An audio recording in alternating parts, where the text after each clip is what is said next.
যিজন বিৰছা মুণ্ডাই ইংৰাজক খেদিছিলে, দৰাই দৰাই খেদিছিলে, আজি সেই বিৰছা মুণ্ডাৰ জন্মস্থানত আদিবাসী মানুহক খেদি আছে।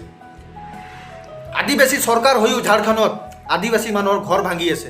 কিহৰ কাৰণে? সেইকাৰণে মই কওঁ যে আদিবাসী মানুহ একতা হৈ থাকক, একগোট হৈ থাকক। কোনো হিলাব নোৱাৰে, কোনো চৰকাৰ হিলাব নোৱাৰে। যোনদিনাখন আদিবাসী মানুহ একতা হৈ যাব ন, একগোট হৈ যাব ন, আদিবাসী মানুহক হিলাব নোৱাৰে, কঁপাব নোৱাৰে। একদম স্পষ্ট কৰি আছোঁ। কথাটো যদি ভাল লাগিছে শ্বেয়াৰ কৰক, ভিডিঅ' শ্বেয়াৰ কৰক। খালি ঝাৰখণ্ডত যেনেকুৱা পৰিস্থিতি হৈ আছে তেতিয়া আমাৰ অসমত নহয় তেনেকুৱা।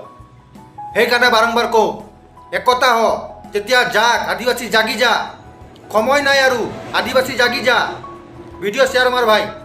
জয় বিৰছা মুণ্ডা।